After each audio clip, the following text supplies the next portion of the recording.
need to actually give a little bit more emphasis to being able to read Greek, because that's where we're going with this. All right, so I went over the third declension really thoroughly. And let me close the blinds a bit more yesterday, and I started talking about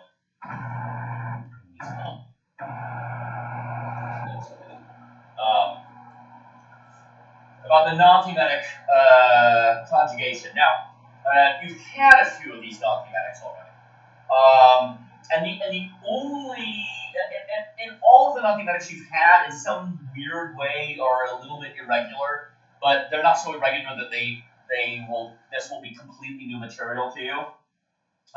So the three you've been formally introduced to, or mind you, are eimi, right? I am, eimi, I will go in Attic Greek, or I go in Homeric Greek, for example. And you've had theimi, right? I speak. And although it doesn't, on the face of eimi, I am, look like it, it also has this characteristic, walking by staring, this characteristic ablaut that I talked about yesterday. Now, I've thrown ablaut out there, I'm pretty sure, before in the class, but to refresh your memories, or to tell some of you for the first time if you haven't been here to hear me say it, ablaut is just a German term for vowel gradation. And so vowel gradation means that you have a gradation. It's an inherited feature of the Indo-European languages between what's called the zero, or sometimes the null grade, and or o, or a, or o. That, in fact, is the technical definition of an Indo-European vowel. So anything else is not an Indo-European vowel. Now, there are Greek vowels that are of a broader category than this, but those are the Indo-European vowels, and in a technical sense, because only they have this weird feature of going through gradations, and they're meaningful gradations. So, for example, the O grade is one of the grades found in the inherited Indo-European perfect, which turns into some of our English preterites, our past tenses. This is why we say get but got in the past tense.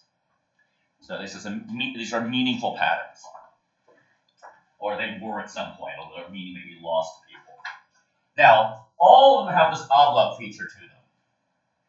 And I'll maybe write I'll write the example of eimi out for those who may be interested, but you might remember that eimi, right, I will go, alternates in the singular between a at the beginning, right, is eimi, ac, but in the plural it's imen, ite, iasi.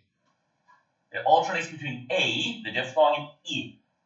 That's an example of the gradation. It's typical of these non-thematics. Gradation in the stem, not ablaut in the ending, the way you get with the thematic types. Fortunately, there are not a whole lot of these to remember. The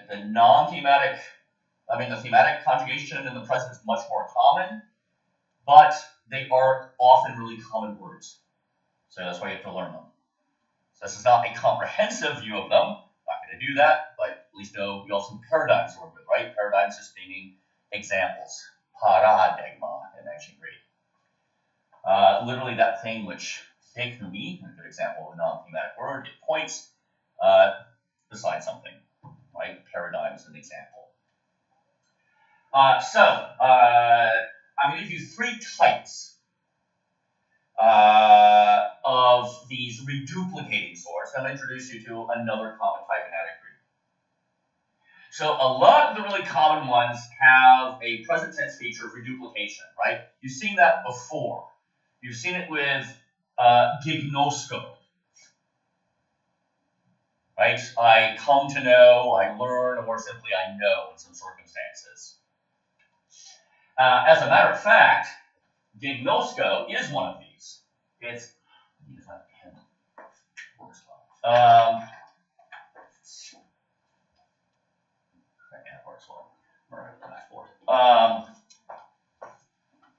gignosko is in origin one of these non-thematics. It's gig, no. Not thematic vowel. It would have been gignomy as part of the stem. And it simply is a version which has a thematic suffix stuck on it. Go. So reduplication is, these reduplicated types are really common type, and they are really common words, right? Like put, place, set, right? So that's one feature of them. The endings should be pretty familiar to you already from the paradigm, especially of femi. So you have mi, rather than the thematic conjugations o, typical o here. So mi, as it happens in both your first person forms. You have a sa that's actually been restored by analogy with the thematic declension. That's a little bit weird, but you might remember it's fe, mi, face, right? Face, face, for speak. And then these endings should be familiar also. Men, ke, and this is from unsi, right? So these are, if you want to compare them to fe, mi, I hope I don't spell out, but fe, mi, face, fe, si, fa, men, fa, te, fa, long a, fa, si, right, to speak. Now, I've given you the sort of phonetic breakdown in here for those who think that way, right? If you don't want that, if you don't want to understand the reason why you've got this particular ablaut pattern alternating between a and e, long and short, here, has to do with this h sub 1, then all you need to do is think, if you can, just think, some of these in that Greek are going to alternate between a and e, and as you'll see in a moment, some of them alternate between a, eta, and a, like fe, mi, for a different reason. But the overall pattern is this. In the present tense, present indicative, the singular number will have the full grade. It will often look long here, right? We'll have e plus h1, we'll have the full grade of the stem, and all the other numbers, dual and plural, and all of the middle forms in the present will have the null grade, meaning it's simply that thing without its epsilon, the null. Basically, null set plus h1 equals a. Now, a lot of your textbooks, because they're referring mainly to Greek, this is true of your older grammars like Smythe, as opposed to referring all the way back to the origins of the word, we'll talk about this as being long and reduced. So they mean the same thing. The way of talking about ablaut patterns. Because I'm an Indo-Europeanist, I think of this as full and zero, but nevertheless, that's the pattern. Middle form, so what I'm saying, notice e all the way through. So the singular active indicative forms are the ones that are going to have the a in this particular paradigm, the tipemi type. A long vowel in them. Everything else is going to have a short vowel. So the way to think about it if you want to. Special properties of these. The endings, 5 of them at least, should be immediately familiar. My, kai, meta, ste, we were just talking about the one a little while earlier in class, untai. Those are all known middle endings. What is a peculiarity, especially in Attic Greek, of the non-thematic middle forms here, the present indicative, is that psi, which is always the underlying form here, is not contracted almost out of existence, the way it is with the thematic conjugations. The thematic conjugations you may recall, can I erase the king? I'm sorry. Long live the king, but we'll erase the king. Or erase the other properties of king here. So you may remember that in the thematic conjugation, you have the thematic vowel plus psi. And that gets deleted to begin with, and all of this crap contracts to A, and that runs under and hides under the A, under the eta. Yeah. So for the third plural, how come it is eose and it gets reduced to the whatever, but here it's still the new? That's because of what Maya observed on Monday, and that is that sigmas are really particular about who they're next to. Okay.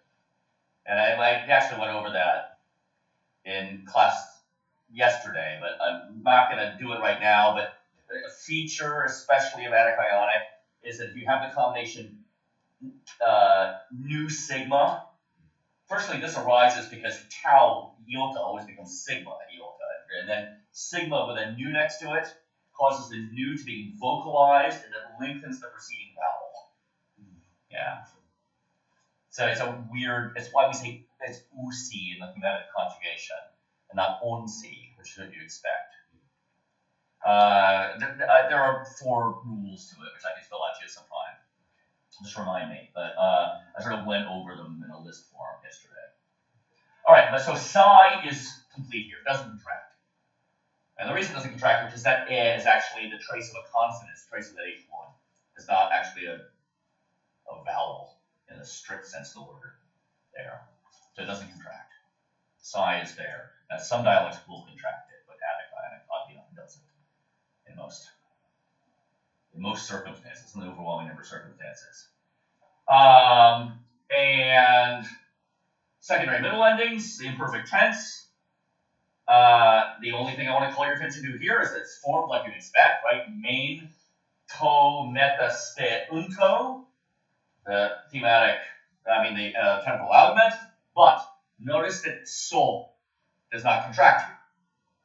The so is the underlying ending all of the time for the second singular, middle, secondary endings, but it doesn't contract as it would in the thematic conjugation, where it contracts to u normally. So the things I've underlined are only the exceptions to the rule. Now on the quiz on Friday, I just want you to show me present active indicative forms. Right? So, right? I want you to be able to tell me how does tipping me conjugate present active indicative. And just display that you know that there's an abla between a and in that one. Or, next slide, our second paradigm. Histemi, the setup to make stand, occasionally intransitively to stand, although that's usually a middle form. And it is also reduplicated, right? So it's got si, gets reduplicated at the beginning of this one, but then Greek doesn't tolerate initial s's, it turns them into us, so it becomes histemi. Everything else is the endings you know and love, right here in the present active indicative, but notice this one's particular abla pattern, thanks to this beast called H2, here is a. Now that is only because anic makes this long alpha A between consonants. When or if you ever find yourself reading Dorian Greek never changes long alphas into etas. They're always So the Doric equivalent of this word, in fact we haven't tested, is histami, with a long alpha there, which makes things a lot easier to connect with each other. It's long alpha, short alpha. And again, in parentheses, I've given you, if you will, the underlying phonological equations there, what accounts for this particular abla pattern. This, by the way, in case it's not obvious, this is exactly the pattern that feme follows. Feme, face, facey, famen, fate, asi. Which means that the underlying form of to speak is Indo-European be, H2. H2 probably pronounced as far as we can tell. It's probably a pharyngeal pronounced. It's called the A coloring laryngeal. You weren't here for this the other day, but the H1 is called the E-colored laryngeal, H2 is called the or A-colored laryngeal, and H3, which we'll see in a moment, is called the O-colored laryngeal. That's because they give that color, that quality to any of the vowels around them. So this is to stand something up. Notice the pattern, though. The general pattern is true. In the singular, that full grade, or lengthened if you want to think of it that way, the long vowel, plural, and it happens dual, which we're not throwing at you yet, short, and throughout the middle paradigm, short also. I'll give you a middle, just for fun. That's all I want you to remember about it. It has the reduced grade, right? It has the short vowel. Notice once again, though, psi stays in place, and so too in the imperfect. Sol. No contraction.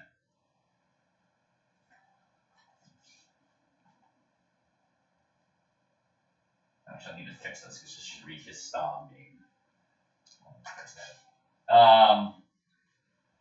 So, my questions till now? You've seen the endings before. This is not new. Fe follows essentially the same pattern. A kind of does it that contracts the second singular all the hell for some reason. It makes it a. But a follows this pattern also. A, which is what you expect. A-se, imen, ete, iase. Alternates between a, epsilon iota, and iota. The short, the diphthong without the vowel in it. Third paradigm has H3 in it. Gignosko wants to be that kind. Right? It's just that the Greeks took a form that has a extra suffix on it. An inchoative suffix or an inceptive suffix, ska. Or an ionic is actually a frequentative. An iterative suffix, sko. Right? So gignosko is one of these underlying forms. By the way, same as the English word kno, right? To know something. Nosco in Latin. The Romans inherited the form that has a ska suffix in it also. So this is to give. So sadly, this is one of these things you're going to have to know and recognize, because so far, what have I given you? I've given you the verb for to put, right? I've given you the verb for to set up, and I've given you the verb for to give. And you can't really common words. Yeah. Is there a direct correlation between that they're really common words and they have this outline pattern? Not really. Yeah. I just because these are words Indo-European would have had to start with, so they would come straight down. That is a really involved topic. Now, literally, there's still disagreement about the origin of the thematic conjugation. Suffice it to say that the thematic conjugation seems to be a relative latecomer within Proto-Indo-European. That everything did start out in this fashion to begin with. So these are relics, if you will. But huge involved topic. And if you want to just read something mind-bending, read J. Jasanoff's Hittite and Indo-European verb. Just 250 pages of the densest sort of word map like this you may ever see. I had to read it twice to make sure I was quite convinced of it. All right, so didomi, didos, didosi, o, right? See the pattern? All right, so guess what? What do you imagine happens with this, really, even within a period of classical antiquity, Greek and Roman world? If it, right, didomi. It just goes to all. It really quickly becomes thematic because people start misinterpreting it, especially if it's adjunctive forms you'll learn in a bit. And they start and this becomes dido. And then the whole declension, the whole conjugation changes to thematic conjugation, and it's treated as such in modern Greek. Pretty good. But notice that the Greek has a reduplicated form, but the underlying form here, do, is like Latin do, right? To give. And nothing unexpected there, given what I've shown you, right? Short O's throughout. Now, I'm going to skip over this part right now because I want to show you two other paradigms really quickly. But a couple of important things to bear in mind. The aorist for this type often just lengthens the vowel rather than putting the temporal outlet on there. The future, I say, what do you think? Because the future is always thematic. So this is a non-thematic only in its present tense. Because the future is always thematic, I wouldn't lie to you. I wouldn't lie to you, right? It just becomes, they become stay so, go so, and so forth. Without the reduplication, because it's the future. Reduplication is a feature of the present stem. It exists, in other words, the present indicative and the imperfect indicative. And then there's some peculiarities of the aorist, but we'll come to those in time. You will have to in your text, because there are often a couple of different aorists for these. And in particular, histane is a good example of this. Estane means I stood, but estesa means I stood something up. Right? It's transitive or causative. And the passives are all theta passives. They're all first aorist passives. What I want to do is show you this so-called infix types. Right? So this is a different paradigm, but it shows many of the same patterns. So this is actually largely Homeric, or damnemi, to overcome, to overpower. The Attic equivalent is damnazo, which follows a pattern you already know, as a typical thematic. But notice that this has a characteristic new suffix on it here of a present tense, which go figure drops out outside of the present stem.